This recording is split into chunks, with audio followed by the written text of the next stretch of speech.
మంచి భవిష్యత్తు కోసం తెలుగు విద్యార్థులు ఇష్టపడే యూనివర్సిటీ కాల్ 9059052378 9059052379 ఆంధ్ర బ్యాంక్ నాకు 80 కోట్ల అప్పు ఉంది ఆంధ్ర బ్యాంక్లో వెళ్ళి చెక్ చేసుకోండి 80 కోట్ల అప్పు ఉంది 80 కోట్ల అప్పు ఉంది మాకు ఆంధ్ర బ్యాంక్లో వెళ్ళి చెక్ చేసుకోండి మీరు అంటే ఇన్కమ్ ట్యాక్స్ కోసం దానికోసము బడా వాళ్ళంతా కూడా పెద్ద వాళ్ళంతా కూడా ఫైనాన్స్ తీసుకోవడం ఫైనాన్స్ లో వెహికల్స్ తీసుకోవడం కోట్లు ఉన్నాయని నెట్ క్యాష్ పెట్టి ఎవరు కూడా కాదు సార్ అట్లా కొన్న ఐటీ కోసము ఇల్లు కడుతున్నప్పుడు బ్యాంకు నుంచి రుణాలు తీసుకోవడము బ్యాంకులు అప్పులు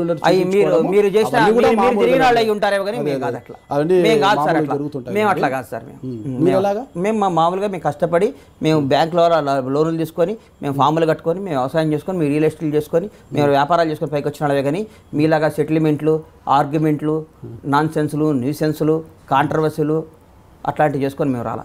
ఓకే, మీరు ఏమి చేయకుండా నీతి నిజాయితీతో 100% సంబంధం లేకుండా బాణకిరణ్ ఎవరు తెలుదు మధ్యలో సూర్యన్ ఈ స్థాయికి వచ్చేసారు. ఓకే, ఏ స్థాయికి వచ్చేసారు నాకు ఏం స్థాయి? చాలా సంతోషం, చాలా సంతోషం. ఈరోజు తెలంగాణలో కాంగ్రెస్ పార్టీ కూటమి గెలుస్తోంది అని అన్నారు. మరి టీఆర్ఎస్ ఓటమి ఎందుకు జరుగుతోంది అనుకుంటున్నారు చెప్పండి. ఏం చెప్పాక సార్ మీకు పరిపాలన బాగాలేదు, వాళ్ళు విపరీతమైన ఒంటిద్దు పోకళ్ళు, మర్యాద లేదు, గౌరవం లేదు, ప్రజల స్కీమ్ అందట్లేదు, కమిషన్ భగీరథలతో కోట్లు సంపాదించుకుంటున్నారు, అన్ని తప్పుడు హామీలు, దాదాపు 100 తప్పుడు హామీలు నేను నా దగ్గరే ఉన్న చదువుకు రాసుకొని పెట్టుకున్నా. 100 తప్పుడు హామీలు ఇచ్చారు వాళ్ళు. ఎన్నో హామీలు తప్పుడు హామీలు ఉన్నాయి.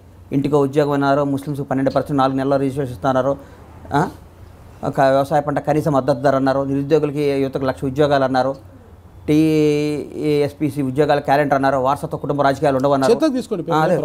మళ్ళీ మర్చిపోతా కదా ఒకసారి నేను ఒత్తు తప్పు చెప్పానుకో, ఒత్తు తప్పు ఉంది రాజకీయాలు అన్నారు, రాజకీయం కదా అంటారు కదా మీరు.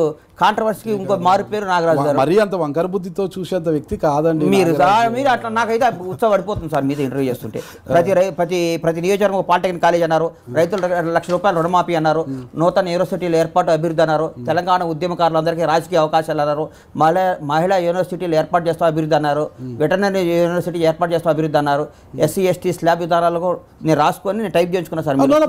చదువుతున్నా ఎస్సీ ఎస్టీ స్లాబ్ విధానాలు నోడల్ ఏజెన్సీ ద్వారా ఖర్చు అన్నారు, విశ్వనగరంగా హైదరాబాద్ చేస్తున్నారు, వరంగల్ను వాషింగ్టన్ చేస్తున్నారు, తెలంగాణ రాష్ట్రాల్లో అక్రమ అరెస్ట్లే ఉండమన్నారు, కల్చర్ యూనివర్సిటీలు ఏర్పాటు అభివృద్ధి అన్నారు, ఏకకాలంలో రుణమాఫీ అన్నారు, ట్యాంక్ బండ్ చుట్టూ 100 ఫ్లోర్ల ఐటీ టవర్స్ అన్నారు, ఫార్మసిటీ ఏర్పాటు ఉద్యోగాలు కల్పన్నారు, హుస్సేన్ సాగర్ మొత్తం నీళ్లు ముంచి సాగవచ్చు, స్థానాలు చేయించున్నారు, హైదరాబాద్ చుట్టూ స్కైవే అన్నారు, పద్మజాలి భవన్ అన్నారు, ఉస్మానియా హాస్పిటల్ నిర్మాణం అభివృద్ధి అన్నారు, కళ్ళు చెదిరే విధంగా రవీంద్ర భారతిని కొత్త రవీంద్ర భారతి కడతా ఉన్నారు, క్రిస్టియన్ భవన్ ఏర్పాటు అన్నారు, ప్రతి జిల్లా కేంద్రంలో సూపర్ స్పెషాలిటీ హాస్పిటల్ అన్నారు, ప్రతి నియోజకవర్గంలో 100 పడకల ఏరియల్ హాస్పిటల్ అన్నారు, ప్రతి మండలానికి 30 పడకలు అన్నారు, పిఎంపీ ఆర్ఎంపీ డాక్టర్లకు ట్రైనింగ్ అన్నారు, అమరవీరుల కుటుంబానికి 10 లక్షల రూపాయలు 10 లక్షలు భూమి ఉద్యోగం అన్ని ఇస్తా అన్నారు, నిరుద్యోగులకు 3 ఎకరాలు భూమి ఇస్తా ఉన్నారు, మండల స్థాయిలో అంబేద్కర్ వికాస్ పత్రం అన్నారు, జిల్లాకో గిరిజనకో ఆదివాసీ భవన్ అన్నారు, వరంగల్లో టెక్స్టైల్ పార్క్ అన్నారు. ఏమైనా తప్పులుంటే అడగండి కానీ మళ్ళీ ఒత్తు తప్పు పెట్టారు అన్నది ఎక్కడ. మహిళా బ్యాంకులు ఏర్పాటు అన్నారు, మహిళలకు సంక్షేమ బోర్డు అన్నారు, నిరుపేద గిరిజనులకు 3 ఎకరాల భూమి అన్నారు, కాంట్రాక్టర్ ఉద్యోగాలన్నీ పర్మనెంట్ చేస్తున్నారు, జర్నలిస్టులందరికీ భవన్లు కట్టిస్తున్నారు, ఫీజుల నియంత్రణ కమిషన్ అన్నారు, కేజీ2 దాన్ని మన కేజీ2 పీజీ ఫ్రీ విద్య అన్నారు, జర్నలిస్ట్ అందరికీ ఇళ్ళు ప్లాట్లు కట్టిస్తున్నారు, ప్రతి ఇంటికి తాగడానికి నీళ్ళు ఇస్తున్నారు, రైతునే రాజ్ చేస్తున్నారు, పోలవరం డిజైన్ మొత్తం మార్చేస్తా ఏందో అది అని చెప్పారు. పోలవరం కాదు, నదీ జలాల అనుసంధానం తెలంగాణ.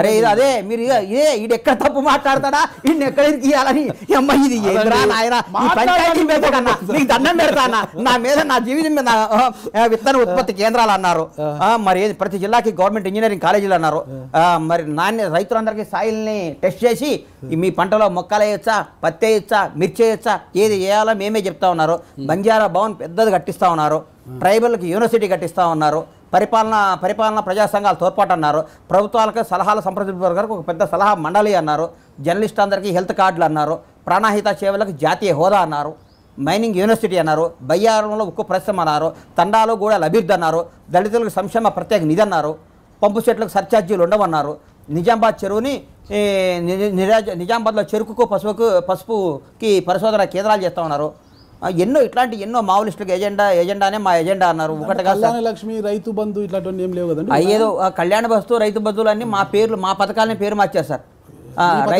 మా కాంగ్రెస్ రాజశేఖర రెడ్డి గారు గవర్నమెంట్ లో ఎన్నో అద్భుతమైన పథకాలు పెట్టారు కదా సార్. పేర్లు ఏం మార్చారు? కళ్యాణ లక్ష్మి, రైతు బంధు, అది ఒకటి 100 హామీల్లో 1-2 చేస్తే ఏంటి సార్? మేము ఇవన్నీ చేస్తాం, ఇవన్నీ చేసి చూపిస్తాం మీకు. ఇన్ని పథకాలు చేస్తారా? మేము ఇచ్చిన హామీలన్నీ చేస్తాం నాగరాజు గారు. మీరు నన్ను ఒక టీఆర్ఎస్ కార్యకర్తలా నన్ను ఇంటర్వ్యూ చేయదు సార్, దండం పెడతా. ఒక జర్నలిస్ట్గా, ఒక పెద్ద ఆయనలా మీరు చేయాలి నన్ను. నేను అదే అడుగుతున్నాను సార్. మీరు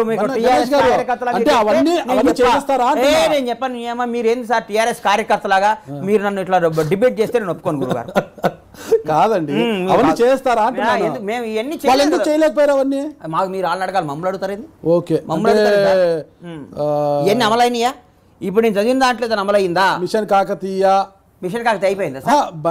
మిషన్ కాకతీయ చెప్పమని వాళ్ళు చెప్పనే లేదే. మిషన్ కాకతీయ అనేది కమిషన్ కాకతీయ. ఇప్పుడు బండ్ల గణేష్ గారికి అలా పంచాయతీలు చేసి వారితో సంబంధాలు పెట్టుకొని కోట్లు సంపాదించారా అంటే ఆధారం లేకుండా మాట్లాడుతున్నారు. మీరు ఎలా సంపాదించారంట, మీరు ఒక బ్లాక్ మెయిలర్ అంట నాగరాజు అన్నారు కదా. అంటే ఇప్పుడు వీళ్ళు మిషన్ కాకతీయలో డబ్బులు సంపాదించారంటూ మీదేమన్నా ఆడిటింగ్ రిపోర్ట్స్ ఉన్నాయా, లెక్కలు బొక్కలు ఏమన్నా ఆధారాలతో సహా తీసుకొని మాట్లాడుతున్నారా? అంటే మీ మీద వచ్చి వేసింది ఆ రోజు రాళ్ళు అయితే మీరు కూడా ఈరోజు టీఆర్ఎస్ పార్టీ మీద రాళ్ళేస్తున్నారా? త్వరలో రేపు మా ప్రభుత్వం అధికారులు రాగానే ఇవన్నీ ఆధారాలతో పాటు ప్రజల ముందు ప్రజా కోర్టులో పెడతాం. ప్రజా కోర్టులో ఇది తప్పు, ఇది ఇట్లా, ఇక్కడ ఇంత పైసలు పోయి ఇంత ఖర్చు పెట్టాం, ప్రజా కోర్టులో పెడతాం. అది గుర్తుపెట్టుకోండి. టీఆర్ఎస్ వాళ్ళు కూడా అదే అంటున్నారు. తప్పేలేదు. భానుకిరణ్ బయటకు వచ్చింది, భానుకిరణ్ కి బండ్ల గణేష్ కున్న సంబంధాలు కూడా బయటకు వస్తాయండి, ఆధారాలతో సహా బయటకు వస్తాయండి అని వాళ్ళు కూడా అంటున్నారండి.